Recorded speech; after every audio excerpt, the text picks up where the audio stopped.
What is going on, my Mugiwaras? Now, before I start, let me say that there have been a few people in my inbox saying that they think that this chapter didn't live up to the hype, considering that this is chapter 800. You know, that's a huge benchmark for any manga. I mean, I love this chapter. It gave me chills. Just seeing Luffy stand up and just, being the big boss and everybody looking up to him, and he was looking down at everyone when he was on the ship and saying straight up, I don't want to be anyone great. I want to be the Pirate King. And at first, that confused the fuck out of me, because isn't the Pirate King like the pirate that all pirates look up to? So therefore, that makes him a great man. And like I said, that shit confused the fuck out of me. But leave it to Luffy to not make sense, but make the most sense at the same time.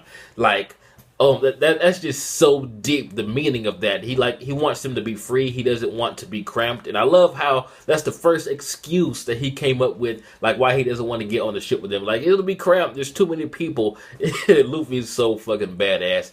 But I understand what he was talking about when he wants everyone to have their freedom. Like, he doesn't want to be a ruler per se, but like when he said that he'll scream as loud as he can whenever he needs help from them, I really see that coming into play at some point, like him screaming and then it seems like no one heard him, because I mean, they could be a whole sea away, they could be miles and miles away, and then like right before something is about to fuck them over, Bartolomeo comes with this barrier and saves the Mugiwaras or something like that, something along those lines. Now, although we did not get another Mugiwara, an actual Mugiwara on the Sunny, we got a hell of a lot of, I guess you could say spiritual Mugiwaras, like Mugiwara underlings. Like, Luffy's crew is expanding, man. He has made so many alliances, and it really does remind me of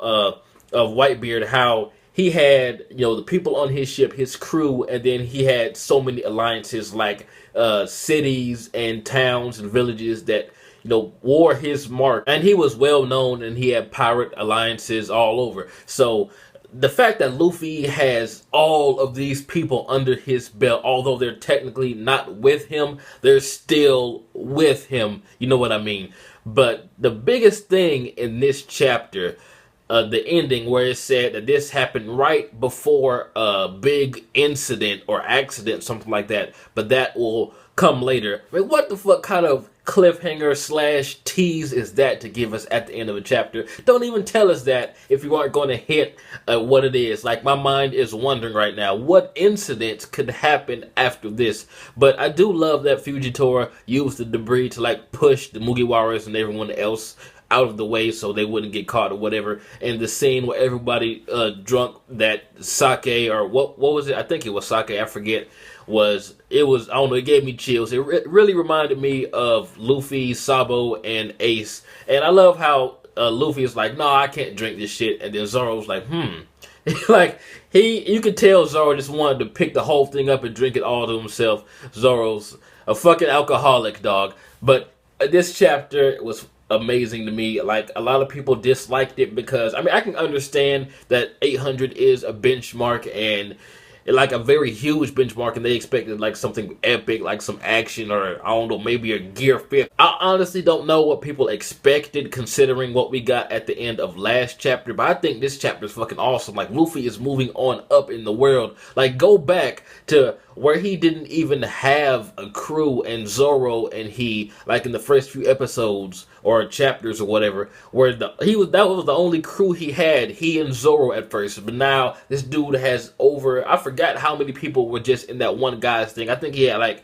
5,000 people under him or something. So Luffy has Bartolomeo's crew, everybody else under him, ready to fight whenever the fuck he screams for them. That, man, it's getting me so hyped, man. Luffy's dream is slowly becoming a reality. He is going to be the Pirate King. And I love what this guy says. I don't know his name. Some guy in the Alliance. When talking about what Luffy said, he says, a guy that refuses to take another man's freedom, huh?